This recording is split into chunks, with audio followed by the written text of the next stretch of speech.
자, 그다음에 이제 고려예요, 고려. 자, 고려는 여기는 그냥 한번 봐주시면 될 것 같은데요. 이거 이제 의미가 뭐냐면 이거예요. 그러니까 2012년 유네스코 세계문화유산에 등재가 됐어요. 이게 등재가 된 것들인데, 근데 보시면 지금 나와 있는 이 내용은, 그러니까 이제 이 지역은 어디엔 없어. 그렇지. 대한민국에 현재 없는 거야. 맞죠? 그러니까 북한 쪽에 있는 거 아니야. 왜냐면 개성지구니까. 누구 여기 한국 분 안 계세요? 개성지구니까. 이해됐죠? 그러니까 이건 북쪽에 있을 거 아니야. 이해됐죠? 네. 그런데 이번에 개정한국사에서 요걸 좀 여러 교과서에서 설명하고 있어요. 근데 그 중에서 가장 자세하게 설명하는 교과서가 지약사 교과서인데 지금 요 버전은 가장 자세한 지약사 교과서 버전이야. 됐죠? 네. 그래서 자, 잠깐만 좀 보고 가겠습니다. 근데 여러분 이제 대부분이 다 수업 시간에 봤던 것들이에요. 뭐 처음 보는 뭐 신비롭고 놀라운 건 아니야. 해볼게요. 자, 고려 첨성대. 첨성대 기억나죠? 그러니까 선덕여왕 때만 첨성대 있는 거 아니야. 어디에도 있어요. 고려에도 있잖아. 개경에. 됐죠? 그래서 그 첨성대. 자, 그 다음에 만월대 궁궐. 만월대 궁궐은 또 특징이 뭐냐면 이렇게 계단식으로 만들어서 좀 더 웅장하게 보이도록 만든 거. 이게 특징이죠. 자, 그 다음에 이제 수창궁. 자, 수창궁은요. 수창궁 잠깐 볼까요?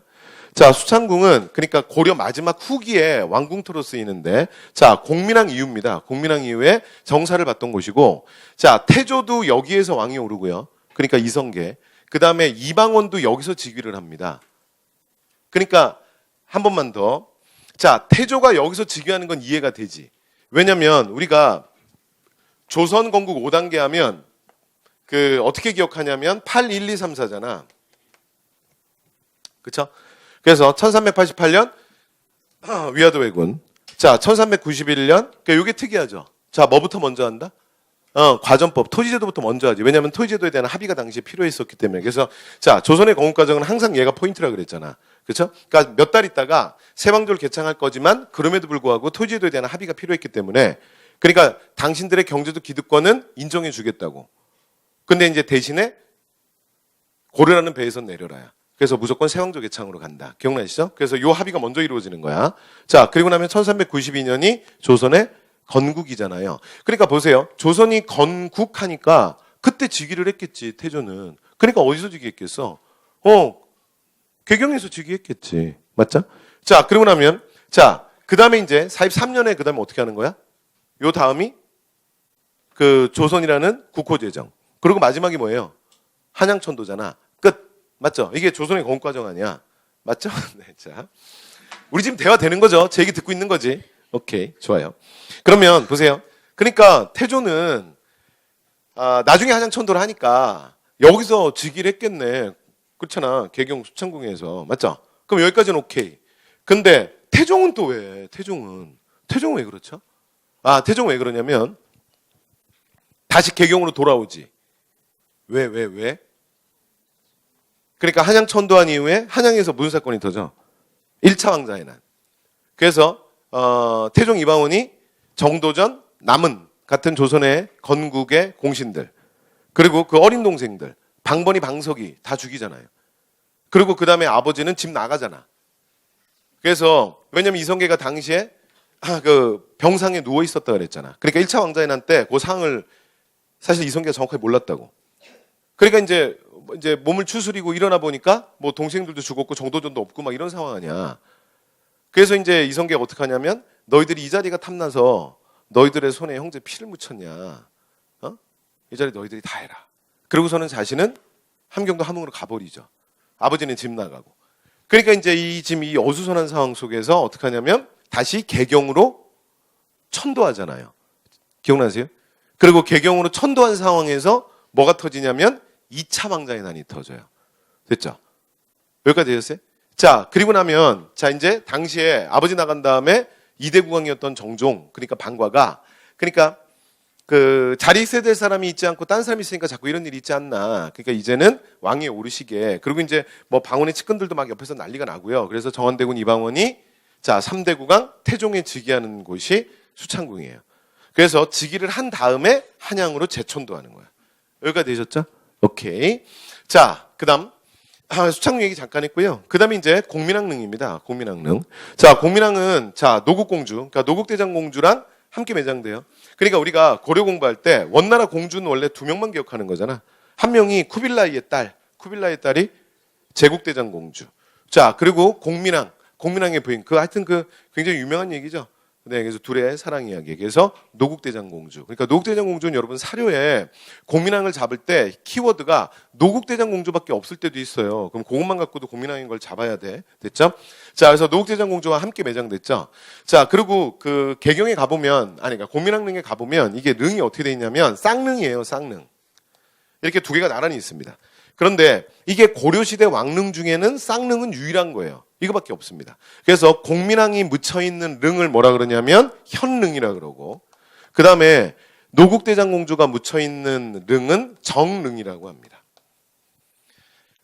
그런데 이렇게 이제 두 무덤이 나란히 있는데 뭐 한편으로는 뭐 괜찮다 생각하면서도, 아니 둘이 그렇게 죽고 못 살았는데 그래도 또 각방 썼네. 그것도 아예 따로. 이제 이런 생각도 있었어. 그런데 나중에 이게 뭐가 발견이 됐냐면, 밑에, 그러니까 능과 능 사이에 이 아래쪽으로 매장된 곳에 밑에 내려오면 구멍이 뚫려 있는 거예요.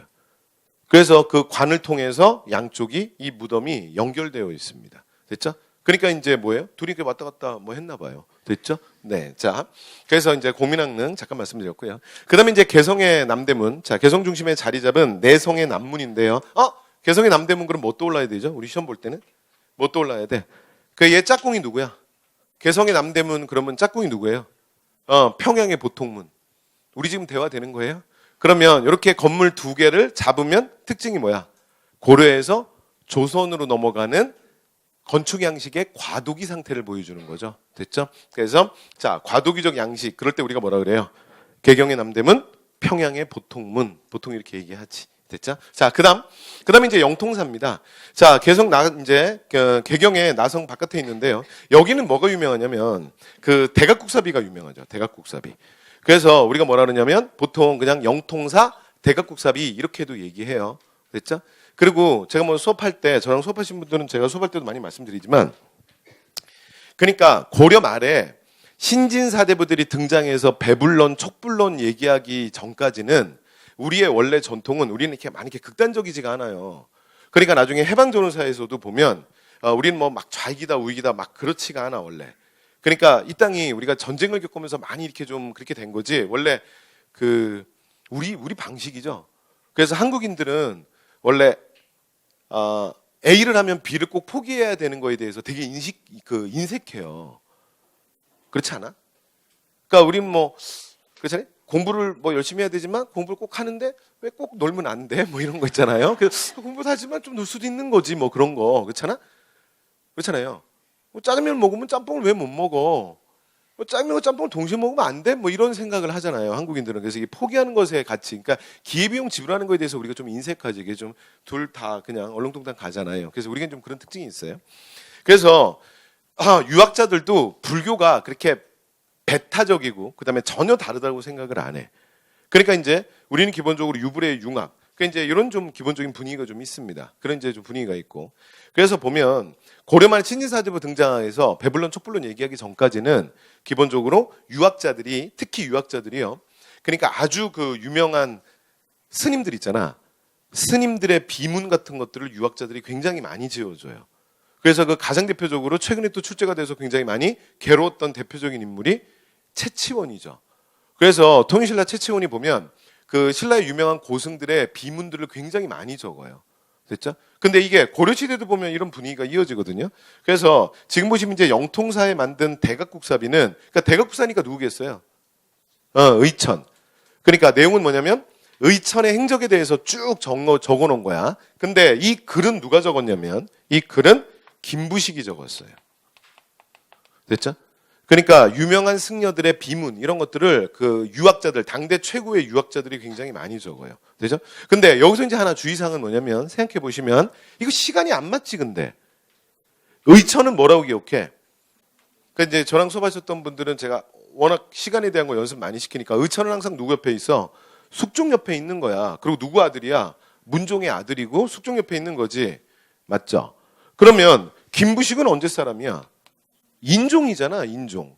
그러면 이게 이렇게 되잖아요. 숙종의 아들이 예종이고 예종의 아들이 인종이잖아. 그거 약간 거리가 있는데 그쵸? 그래서 실제로 영통사에 만든 이 대학국사비는 이제 언제 만들어진 거냐면 대학국사 의천이 죽고 난 다음에 인종 때 만들어지는 거예요. 인종 때. 그래서 약간의 시차가 있습니다. 됐죠? 네, 참고로 말씀드렸고요. 자, 그다음에 개성의 성균관. 자, 개성의 성균관은 뭐 그냥 보시면 될 것 같습니다. 현재 개성역사박물관이 이곳에 있습니다. 자, 그다음에 선주교. 선주교 또 유명하죠? 자, 선주교는 그러니까 이성계가 세왕조 개창으로 가야 되는데 그 이성계란 인물이 기본적으로 정치인으로서 빵점이라 그랬잖아. 그러니까 이성계는 진짜 쿨한 장수라 그랬잖아요. 원래 정치인은 피도 눈물도 없어야 돼. 그래서 그런데 이성계는 기본적으로 그런 사람이 못 돼요. 굉장히 우유부단하고. 그래서 끊임없이 사실은 미래 사회에 대한 비전을 옆에서 계속 제시했던 게 무학이고 그다음에 세왕조의 구체적 설계자가 정도전이라 그랬죠. 근데 어쨌든 간에 그래서 이제 그 정몽주를 비롯한 이 문제를 해결해야 되는데 이성계가 이제 결단을 못 하는 거잖아. 그러니까 이제 이런 사실 이제 어려운 상황 때마다 누가 나서냐면 다섯째 아들 방원이 나서게 되죠. 어? 그러면서 이제 파더 날 믿어봐. 그런 다음에 아버지 친구 만나러 가는 거잖아. 맞죠? 그리고 아버지 친구한테 이게 할 소리야?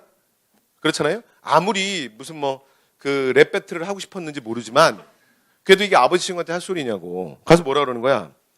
이런들 어떠하면 저런들 어떠하리? 아저씨 우리 같이 얽혀서 같이 잘 살자. 뭐 이거 하는 거잖아요. 그러니까 정몽주가 얼마나 어이가 없겠어요. 그래서 이제 정몽주의 대답이 아이야 나를 100번을 죽여봐라. 내 마음이 바뀌냐. 그랬더니 이방원이 뭐라는 거예요? 아저씨 그럴 줄 알았어요. 그래서 저도 준비한 게 있어요. 자, 근데 바로 죽여버리는 거 아니야. 맞죠? 그런데 그 죽였던 것이 선주교예요. 됐죠? 그런데 이 이방원의 피가 뭐 이건 저도 안 가봐서 모르겠어요. 혹시 가보신 분? 자, 이상한 사람이죠. 자, 그래서 어쨌든 간에 근데 이 피가요. 그 선주교에 묻은 정몽주의 피가 지워지지 않는데요. 그래서 비가 내리면 내릴수록 붉은색이 더 진해진대요.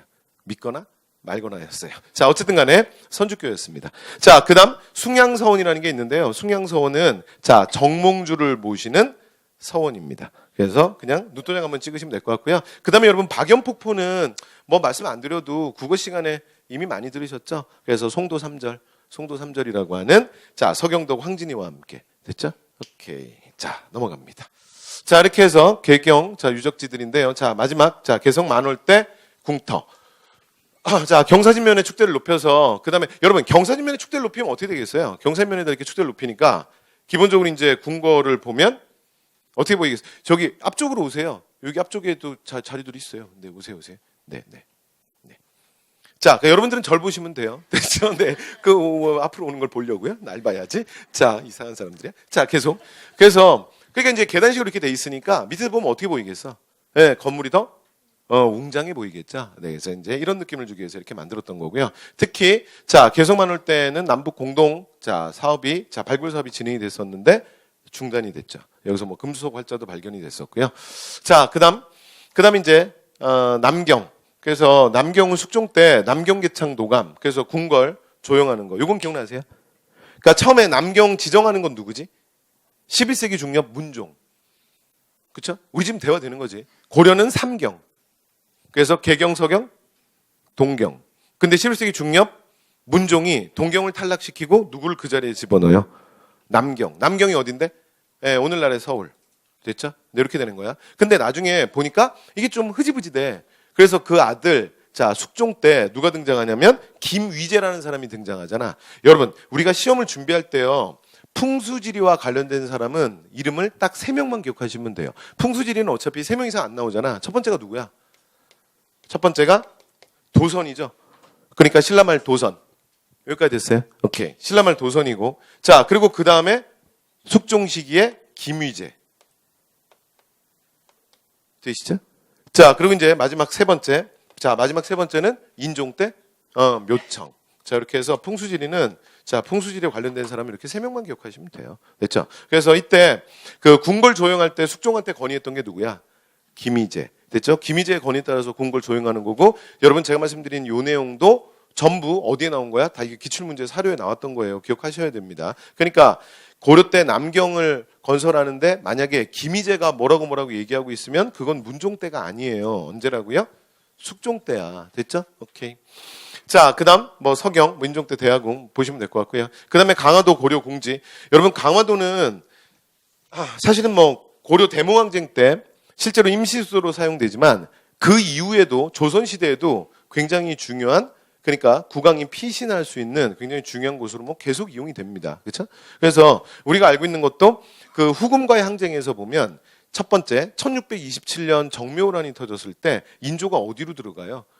강화도로 피난 가잖아. 맞죠? 네, 그래서 강화도는 계속 그렇게 사용되는 거야. 그 다음에 두 번째 1636년 병자호란 때는 사실은 강화도로 가려고 했는데 실제로 청나라도 알잖아.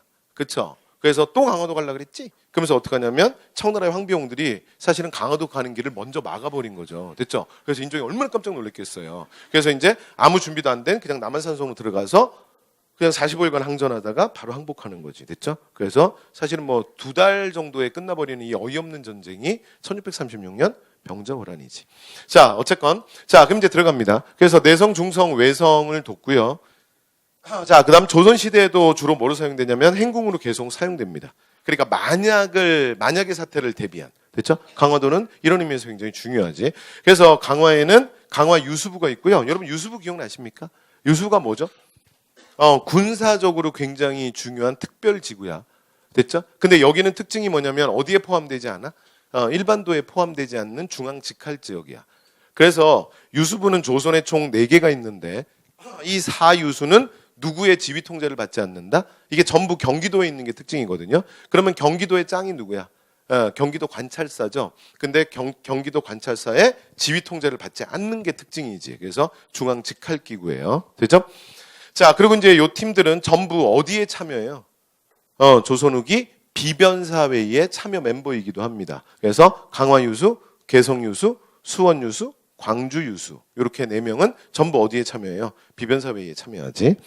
자, 그다음에 여기 또 뭘 만드냐면 자, 18세기 정조가 여기다 뭘 만들어요? 그러니까 창덕궁 내에다가 좀 이따 제가 창덕궁 하겠지만 창덕궁 내에 뭐 만들어?